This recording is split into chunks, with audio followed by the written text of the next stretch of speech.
You're listening to The Practical Wealth Show with Curtis May. All right. Hey, welcome to another episode of The Practical Wealth Show. So I have as a great guest for you today, I have a financial healer, okay, Miss Julie Shopa, and she has a firm called Clarity Finances. And so let me just tell you a little about Julie. So Julie loves helping business owners have a better relationship with bookkeeping.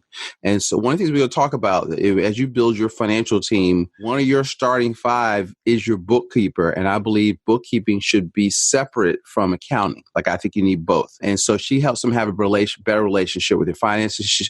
She chose to use Clarity in the company name because she hopes to make the numbers clear and easy to understand. And Julie has seen over and over how the proper bookkeeping can increase profits, and it doesn't need to be viewed as just another expense. Julie has been a bookkeeper for most of her adult life, and she graduated from Penn State. Yay. You know, my sister went to Penn State with a BS in finance. She worked 7 years with a CPA firm as a QuickBooks expert, trainer, and bookkeeper. She is an advanced QuickBooks Certified Proadvisor. And those years gave her invaluable insight in knowing exactly what the CPA wants, especially at tax time. Julie's also completed the certification, and we love this because y'all know I love this process with Profit First, and has multiple clients using the Profit First system. You have a chapter in a book called The Holistic Approach, Volume 2, A Financial Healer's Journey. And it tells a story of about poor business decisions combined with Profit First with catalyst to move from Philadelphia to Tampa. So we might want to start there, and or just also Julie, tell them what I didn't tell them, and thank you for being on the Practical Wealth Show. Let's see, what didn't you tell? That was pretty comprehensive of my my financial, I don't know, credentials and how I know what I know. Mm-hmm. As far as Profit First and the bad business decision, you know, it's always hard when you hire an employee. So if you put the wrong person in the wrong seat, right? This person is a lovely person.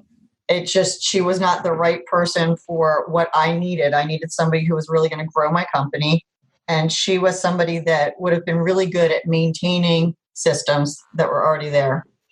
But in the interim, it cost me, instead of making me money, doing that. And at the same time, I was at an event where Mike Michalowicz was speaking about Profit First, his book that he was promoting at that point. So I got a free book, as a lot of people did who were in the audience, and I read it on my way home from the event. And I thought, I just need to take a look at my business and see what's going on. And when I did, I noticed that my business that had been profitable was not profitable anymore to the amount of the salary of the employee that I had hired. So in light of that, I just don't believe that it's a good idea to work for free when, work as hard as an entrepreneur does and not make any money. Amen. And I see that happen all the time. Yeah. We take money out of our 401ks or like out of our retirement accounts to cover payroll. And it should never, shouldn't be that money way. that you'll never get back. That's borrow money to make payroll. I mean, you'll never get that money back. Exactly.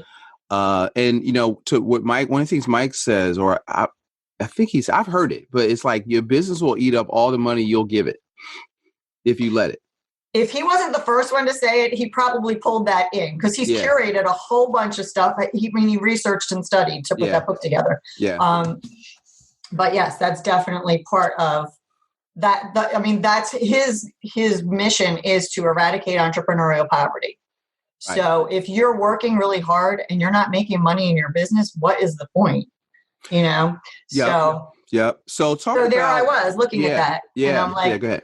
At the time, I had been visiting Tampa because I had already had a goal of moving somewhere warm and sunny by the beach because I work virtually. So I have the ability to live wherever, as long as there's good internet, I'm good. So when I looked at that, I was like, I could just quit and go get a job in Tampa. And then as an entrepreneur, I was like, no, it can't be that bad. I don't want to work for someone else type of thing. And so I started to analyze my data and I realized that, if I just got rid of the employee, And all of my virtual, like the majority of my clients were virtual, that my bigger clients. So, and I still have a lot of them from Pennsylvania. Mm-hmm. So I was able to work on them from down in Tampa. And the ones that I still went on site to at the time, I could do all in 1 week. So I started to fly back and forth. I moved to Tampa, I packed everything into my little Honda and drove away, which was something I always kind of wanted to do. Moved to Beverly. Okay. So it was really profit first, was just a huge catalyst of change for me. And then I got involved in their community. They're great people. And the book itself it's a simple concept. It's not necessarily easy to implement, but it's a simple concept, and it's not a real new concept. It's just put together in a way that is specific for businesses using the bank accounts instead of the old grandma's envelope system. Right. And talks a lot about human behavior, which is so important. You know how money, it's all emotion. It's all emotion. Yeah, you have to take the emotion out of it. So let's I want to circle back to that. But let's talk about you. So what is bookkeeping, and why can proper bookkeeping increase your profits, and people shouldn't view it as another expense? Well, bookkeeping is like the base, like the foundation.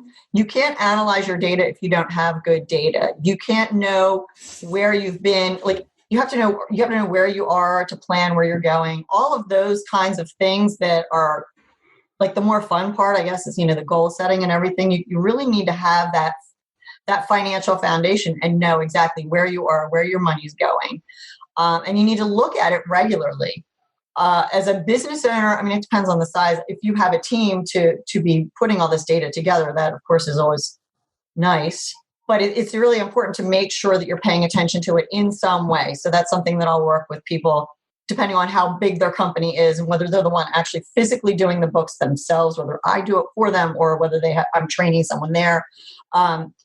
Here's the basic things that you need to pay attention to. And then here are things that if you see this, maybe you need to escalate to, because I work with a lot of CPAs.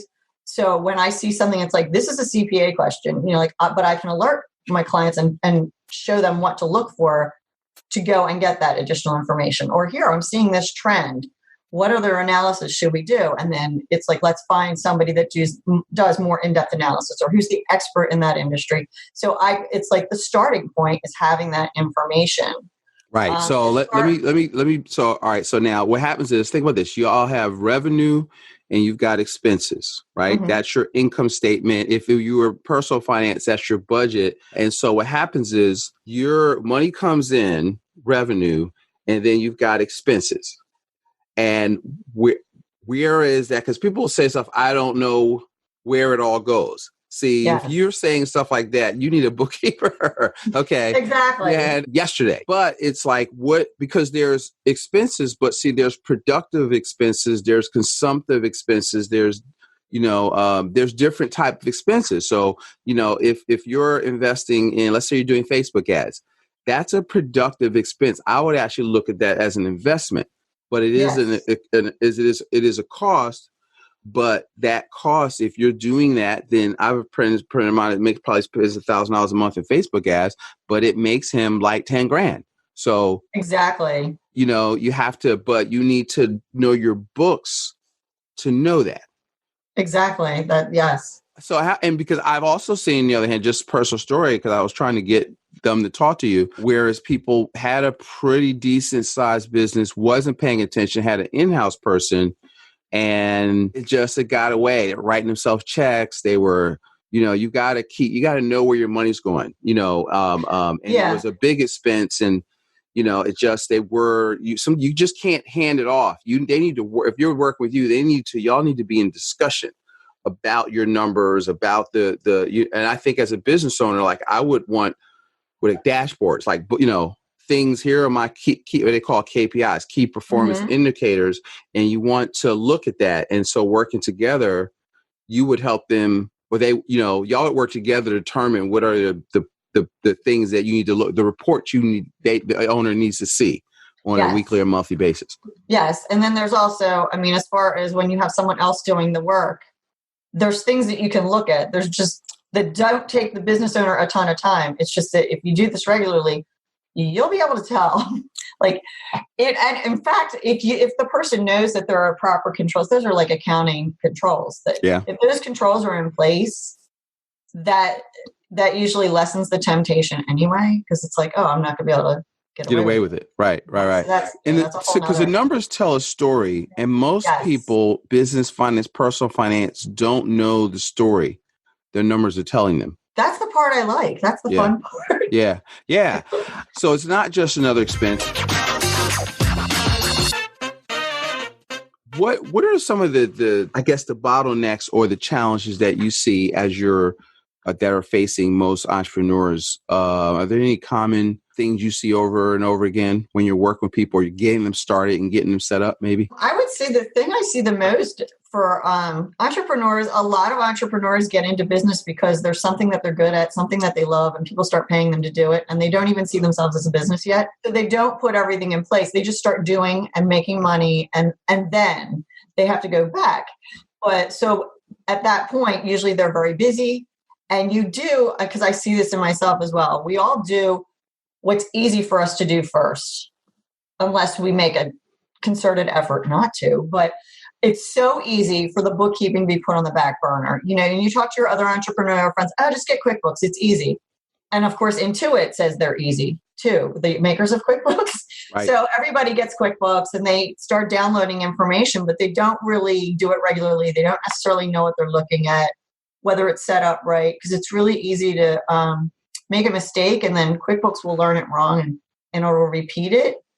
So that, and then you look at it, it's like, oh, this doesn't make sense, but I have too much else to do. So it's more of I guess it's kind of a procrastination situation that is so understandable. Like I can so relate to it. I don't do it in that area because I do that all day long. It's easy for me to go into QuickBooks and fix things. But I totally get that if that was an application that was a challenge for me, I would totally put it off all the time. I totally do not understand QuickBooks. Yeah. I used to get Quicken. I used to pay back in the day, and I was hoping to use Quicken Home in business. I was like, well, I got a small business, but you needed more capacity, but I don't get it. But I also now I realize that you should know what's going on, but you should outsource it, but you should be in communication. I just personal story. We had my family had a bar, right? And so I just had like a spiral ring notebook where I just track. Here's what I made day shift. Here's what I made night shift. So it was income Sunday through Saturday because my week started Sunday. It was here's what we pay, liquor costs, beer, payroll, rental, and the basic expenses, the debt and that kind of stuff. And I needed to do. Literally, I did my profit and loss every week. Like I looked at it every day, but I really had to tally it up every week, so that I knew where I was. I needed to tell, like when you start to understand your numbers, I could tell, okay, look, here's my revenue. Here's my cost of goods sold. Here's how much I made, and here's how much liquor I bought, or here's how much beer I bought. And it took me a long time to figure that out. Then I realized, because I had talked to an accountant, he says, man, they're robbing you blind. And I didn't know what he was talking about. And that was frustrating me. And I had a crash course on inventory control and just reading the numbers. Whereas if I had $1,000 liquor cost, and if all the liquor was gone, I should have had $4,000 or $5,000 in the cash register. And I wasn't, you know what I mean? I wasn't, and so I started to understand those ratios. I didn't get that. And every business has those ratios. Yes. Well, I mean, that's where bookkeeping is an investment rather than an expense, because when you have the right information, and you do need to be looking at it, or somebody, like, that's why the combination you had said, the bookkeeper and the CPA firm, like when you have both, so somebody is tracking everything and then you have the CPA overseeing. Like I have some clients that I work with the CPAs integral, like they're always looking over on my stuff. And it's like, what about this? Is this up to date? And I like knowing that someone else is looking at my stuff, making sure that everything is exactly how it's supposed to be for my client, and that they're getting all the information they need and not just, what I'm in the habit of putting in there even. So to me, that's the best scenario, is to have that, both of those pieces in place.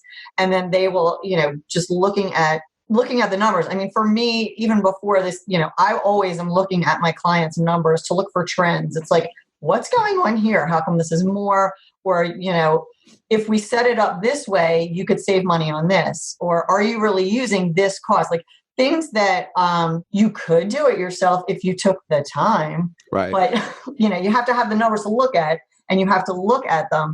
But part of what my clients pay for is that I will alert them to things. So if you have a good bookkeeper that will notice things in there and not just data entry, but actually work with you to help you to see what you need to see. Because most of my clients are smaller businesses. And so they don't have that other person there, they don't have the financial officer of the company coming in and saying, hey, I'm like, not that exactly, but the closest they have for selling. Yeah, no, listen, it's a team sport, because I think that I would hire you first before because I realize I don't want the accountant doing that, because they don't really want to do that.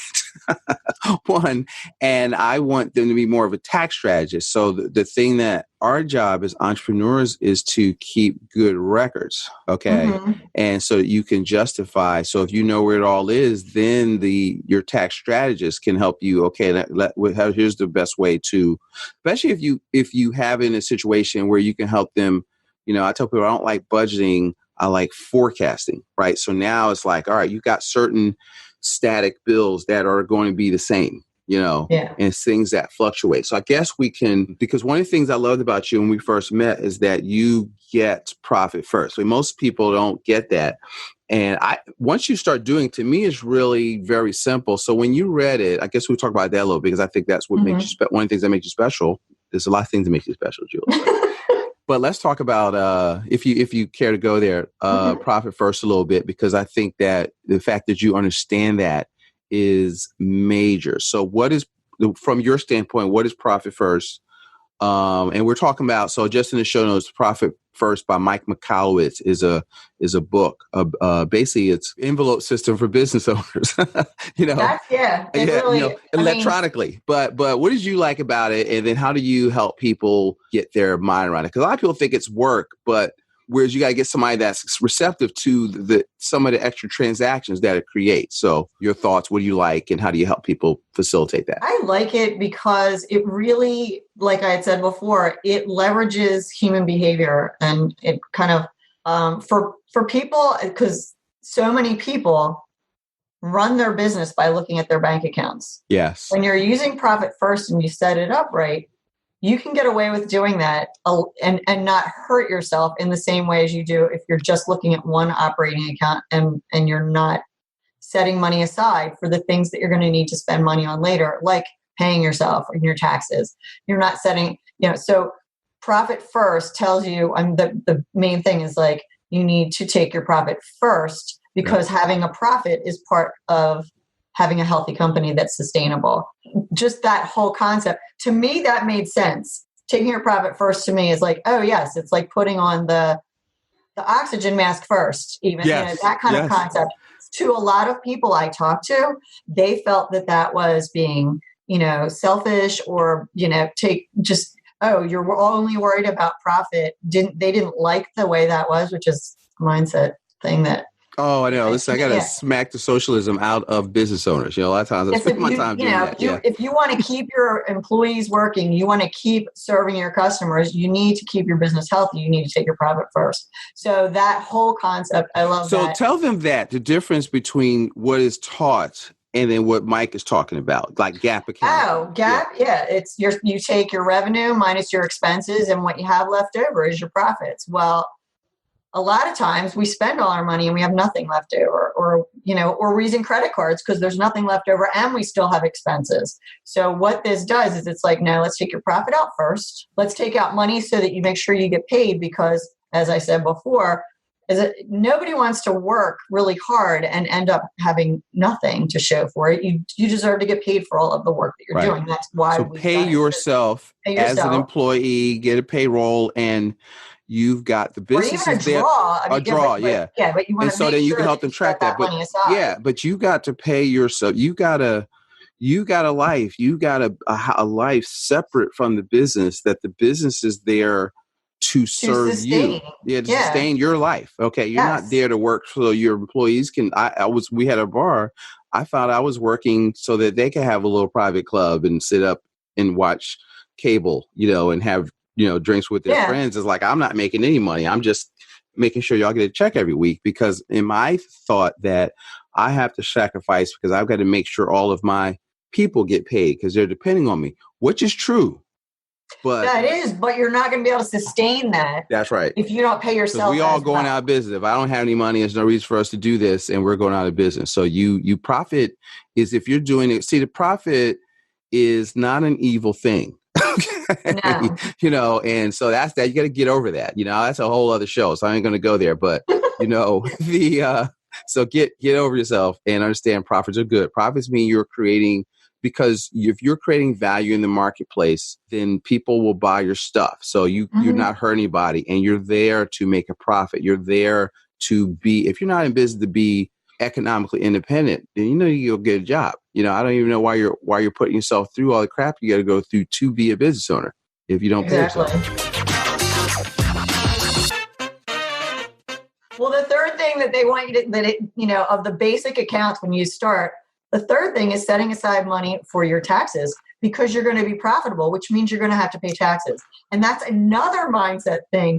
I can't tell you how many people are so upset. They're like, what do you mean I have a profit? Now I have to pay taxes. It's like, but isn't that why you're in business? This is like how you're supposed to be. You're successful. This is good. All you have to do is set the money aside during the year. Then you won't be worried about how you're paying for it. It's already there. That I love. That is major. I see that as being such a stress. Nobody taught me that. That is like, wait, I oh, you had a great year. It's like, well, now you have, here's a tax bill for $20,000. What? That money, I spent that. Yeah. So this keeps you from having that. And there's just so many testimonials of people that when they, did this and got used to it. Because it is a process of learning, and then you have to get in the habit of. But when you do, you start to see the trends in your business, like you did, even with writing it down, and you start to see the cash flow, how things go, and what really works. You can kind of make it fun to see how you can cut expenses. Oh, he's got some really. The more stuff because now I listen to his podcast and everything too. But one of the coolest tips that I really liked, and I don't remember this being in the book, but. You're supposed at one point, towards the beginning, you look at all of your expenses and you ruthlessly try to cut them down. Mm-hmm. So those monthly things that you might pay monthly that you're not even using that application or service or whatever, get rid of those. Well, recently he said that one of the things that you could do is that card that you have them on, that bank account or whatever, just to, go to the bank and get a new card. Like as if you lost your card, because it'll stop all of them. And then you'll get all those emails like, hey, your payment didn't go through. I've done that. It's like, oh, do I really need this? Right. Get rid of them all. I was like, that is brilliant. Yeah. So there's that. Extreme, but I was like, tempting. You'll sign up for all these subscriptions, softwares, this and that. And it's like, I haven't really opened this in 6 months, and you need to, like, every so often you've got to purge it. And because a lot of times, entrepreneurs solve is, I just need to go make more money. But exactly, what I and Julie want to do, like what I tell people, look, what do you do, Curtis? I help entrepreneurs keep more of what they make. Okay. Exactly. That's what matters. Yeah. Because every dollar you earn that you save, that you don't spend, is a dollar in your pocket. So you got to become, I call it becoming more efficient. Right.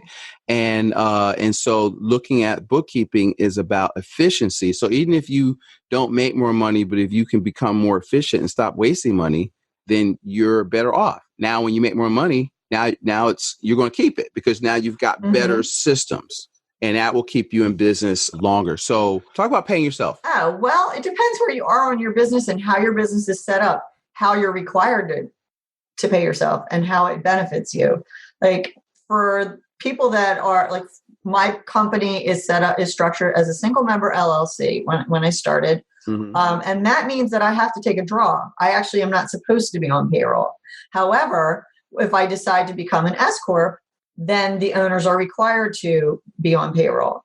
There is a point from when you're an LLC to an S Corp, there's a point, depending on what state you're in and your tax situation, where it's worth switching because the self-employment taxes go away when you're an S corp. There's break-even thing. I mean, that's when you want to go and that's talk the accountant. that's the accountant. What's the best way? What is the break-even point? Which, I mean, I did that for myself recently. So I'm like, have I made the break-even point? I know there is one. I don't know exactly what it is. And it's huge. Because we did that a couple years ago. Yeah. And I was like, oh, it was incredible. It's a few thousand and that's if you're not, it makes a difference. And so it really does. So, and, I like about it because one of the things psychologically, and I think that, if you, between the services that, like, if you have, let's say you have a really good month, you have $10,000 sitting in one account, then you think that's all your money. Yeah. So working with, Profit First and Julie is like, okay, well, all right, let me take, let's just 10%. I'm going to take 1,000. I'm going to move it to my profit account, right? I'm going to take another 1,000 or 1,500. I'll move it to my tax account. I'm going to pay myself 40%. So that's 4,000 that goes to the household account. So now that leaves the business account and goes into our personal checking account to pay the bills. That's how we do it. And then I try to run our business on like 35% of revenue. Right. Including an assistant, office rents, my subscriptions, marketing, all that kind of stuff. And see, so now what it does is, if you only leave the 3,500 in your operations account, it's like, okay, I have to make some more money. It just puts this is what I have to work with. This is what I have to work with, and you make it work. There's the toothpaste illustration, but it where. When you first open the tube of toothpaste, the big glob goes on, and if it falls in the sink, you wash it down. But when you get to the end, you're really squeezing out what's left and making it. And if it falls off, you might get it off the sink and use it anyway. So it's that you make do with what you have. There's like all these different studies. There's another one with time, like with employees, if you were told, at noon, if you got all your work done, or they get it all done in 4 hours instead of 8. You kind of Parkinson's law. So Parkinson's law says that work expands to the, so one of my favorite one is expenses rise to meet income, right? So if you make more, you'll spend more. So the whole concept is that you've got to have, he talks about in the book, smaller plates, right? You need to move money out off the top away. And then now you're stacking up money. Like he tells us, put the tax account in somewhere where you can't even see it. It's like, it's gone, right? And you only work, so you're not even tempted to go back and what we call drain the tank. So what we've done, what I teach people with the profit account, to show you this one day, is we take the profit account, we call it a wealth capture account, and then we teach a system of privatized banking. So we use properly structured dividend paying whole life as a place to store that cash. And then what our clients do is, when it's tax time, they will borrow against their life insurance to pay the taxes. And then we make the bill back to the insurance policy expense out of the general account or out of the personal. So you pay. And so now what you're doing is, you still have your money. It's still making money. And then you just recapture your money and pay down the lien against your collateral. So it's just, so what happened was, because I was like, I like this. And then how can I make this work with what I teach? And then it hit me like 2:30 in the morning. I woke up, I was like, I got it, and I had, it's like, I could still see it in my journal. I had to get up and I drew Profit First, and then I drew, infinite banking, and I taken pictures. So I drew it and I said, here's where it comes together. And I have been thinking about it for at least 2 months. This is great. How can I make it work with what I do? Right. Yeah. And, so that's so it's very conceptual, but it's about human behavior. It's not so much about counting or bookkeeping. No, it's definitely more about human behavior. It's like, here, we're going to move this so that you can't see it. Work with that. Okay. But, and I find myself and I know I'm thinking through and I'm thinking about what else I owe and all. But when I look at the balance, I was like, oh, and meanwhile, I know I owe like half of that to like a subcontractor, type of thing. So I know that me sitting and looking at this all day long, because this is what I do, if the behavior and the temptation is like that, even for me, it's just, this is how we are. And we need, instead of trying to change our behavior let's change our systems to work with our behavior. Yeah, So exactly. I love that concept. So if somebody's like, all right, yeah, I need somebody, I need another brain to get me out of this so that I can really, have an idea of what's going on with my money. How does someone like, what should they be doing to prepare to reach out to somebody like you? Or if they reach out to you, what does that look like in terms of helping people get themselves organized and, straight? Let's see. Usually I tell people to just schedule a call with me wherever they're at, because if you wait until you think you're ready, you're probably not going to take action. Mm-hmm. Is if it's bookkeeping stuff, and usually I just ask if they're in QuickBooks, it's like, invite me to see your QuickBooks file if it's QuickBooks Online, or send me your backup copy if it's the desktop. And I'm going to need all of your monthly statements for however many months and years we're talking. Bank statements, right? So you you kind of have to compile that, and I will compile if they have nothing. Now, if they have stuff that's in there, I will analyze that data. For some people, that might be the first thing. It's like, I have stuff in here; it's not looking right to me. Okay, let me look at it. I'll analyze it, go through it, and send them what I see. And then we go from there sometimes. Because usually I can take a pretty quick look. Like, it takes me maybe 10 minutes to log into a file, look at it, and see what's not going the way that it should be or whatever. I can't necessarily fix it that fast. It depends. It completely depends. But you can see it. Because there's certain things that happen all the time. There's people make the same, misunderstand QuickBooks in the same way. Yeah, because they say it's easy to use. So the good thing about it is easy to use. I'm doing air quotes, but the bad thing about it, it's easy to use. So it's it's garbage in, garbage out. Right. It's wrong. So if you do it wrong, and so you need somebody to get it straight, you need your chart of accounts built, so that you track the right stuff. You need somebody to kind of, here, then you'll start to see patterns. Yes. Right, emerge. And then you can, so what I do is I play what I call the growth game, right? So I try to look at our numbers and I'll say, all right, I want to grow. What did I do last month? Well, I need to beat that this month, so I need to beat January. I did X amount in January, or February, I have to grow. And any month I didn't grow, I got beat, right? So it's like, I do it like football or basketball, right? So it's like, I got to have a winning season. I got to have, I got to go 10 and 12 or something like that. And, so 4 quarters, like high school basketball. And then I got 12 games in the season, or like football, or it's football season. And you have to grow. But see, that now, I think as an entrepreneur, that drives you to pay attention.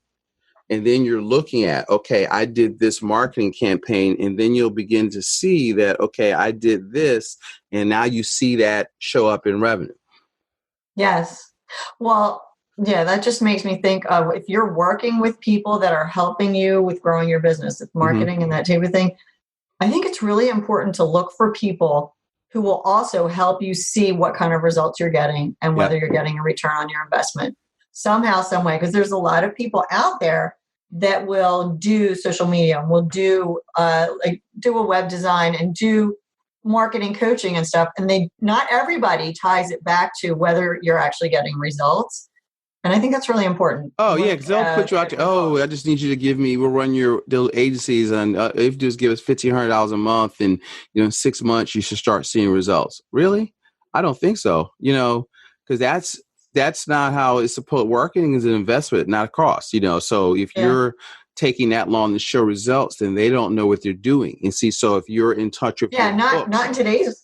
Yeah, no, you got to be able to do that, because you got to, certain types of, it's image or branding, which I hate. Okay, that language, because branding I was telling somebody yesterday, branding is a byproduct of good marketing. That should not be your objective. Your objective is to generate revenue. If you do good marketing, good communication, you got a good, unique selling proposition, that'll be your brand. But that's not your goal. Oh, the colors and the logos and being an Instagram superstar, like whatever, what ends up in the bank, right? Is that's what's it's almost like what's real versus what's fluff or show. Yes, yeah. And so one of the things I remember Kiyosaki saying, his important person, Rich Dad, was their bookkeeper, because it forced them, they wanted to pay themselves first, and it would drive their bookkeeper crazy because they would, it's like, well, we have these bills to pay. No, we got to pay ourselves first off the top. And, but they did that, but it forced them to stretch and grow. And, because if you need like 50 grand a year to run your household and you can't pull it out the business, that's your business talking to you, Yes. And so you've got to, because you're commingling, so you don't know up from down, and you're mess. So, because one of the things that we try to do is, and so as we work with, I want you to reach out to Julie, is to kind of work to separate church and state, right? Yes, personal from business. Commingling is huge. Yeah. That's my biggest, somebody asked me, what's your one piece of advice that you would give to a new business owner? I said, separate your business and personal. Even if you go to the bank and you just have, if you have 2 personal accounts, use one just for your business. Yeah. Because if you do nothing the whole rest of the year, I can do your books in 1/5 of the time. And that's it doesn't even bring into the fact that the IRS wants to see it separate anyway. Yeah. And as you say, you can't analyze your business properly if you're commingling everything. And that's when you commingle is where you have the most people saying at the end of the year, how could I have made a profit? I have no money in the bank. Right. Well, that's because you paid for all your personal expenses through your business as well. But that's actually part of your profit. Yeah. But so you're not seeing it anymore. We got to come back on. I might have to make you a regular segment. So tell them so what I want y'all to do is y'all need to, if this is the beginning of the year, this is a good time to, get with someone to take a look at where you are, where you don't have so much to catch up on. You're only 1 month in, and you can go and have peace of mind that your books are set up, that you've got money set aside for your estimated payments. Julie, how can they get in touch with you if they're yes, I need this. I've just read Profit First, but I don't know anybody that feels like help me manage all these accounts. Okay. My accountant doesn't want it. He says, well, I'll just get one account, that kind of stuff. How should they, how would you like them to reach out to you? Let's see. Well, my website, clarityfinances.com, there is a scheduling link to schedule a call with me on there. And then the email would be info@clarityfinances.com if you want to do that. There is a phone number, but that would be my third choice. Yeah, these are good. Right. Yeah. So what happens is you can call her when you set the appointment, right? Or email her. And, and just, it's, I'm sure it's no obligation, but you can see, you can get a feel for, she's obviously very knowledgeable of how she can help you, but this is the year to get your stuff together. Because between the 2 of us, we're going to get you together. People say, I got to get myself together. 2020. Perfect vision. Yeah. There we go. I like that. Okay. That's stolen. I'm writing it down. Julie, thank you. Any closing thoughts for us as we take it home? Take your profit first. I'm going to stay with that. Yeah. I like that. That's my mantra. Pay yourself first. Part of all you earn is yours to keep. Is from The Richest Man in Babylon. And folks, that's a philosophy. So I'll close with this. Jim Rohn says most people don't have a money problem. They have a philosophy problem. And, paying yourself first is a philosophy. You've got to decide to take profit first. You have to decide that the business is there to serve you. That's a philosophy. But what it'll do is it'll make you a better business person. And business is a team sport. And I would argue that one of the most important people on your team, I don't care if you're like a solopreneur and a successful growing real estate agent, or you're a network marketer, or you've got a retail store, or you've got a kitchen and bath business, whatever, general contractor, you need to know your numbers. Okay. And I think you should separate church and state, personal from finance, but also bookkeeping from accounting is the other side. I just as, being a third generation business owner, I'm telling you, like I have the scars on my back, from all this stuff. So I'm telling you, that's why I wanted to have her on early, because, she'll save you a lot of pain. Thank you. All right. So, hey guys, thanks for listening to another episode of the Practical Wealth Show. Reach out to Clarity Finances. We'll put all of her information in the show notes. And so I can see us having a few, like once a quarter, we can come back and just talk about aspects of, getting books together. Because I think cash flow management is everything. The game is won and lost right there. So everybody go out there, make it a prosperous day and clear vision for the new year, 2020. Thanks for listening to Practical Wealth. To access the show notes and resources, go to practicalwealthshow.com. To get your questions on the show, go to practicalwealthshow.com.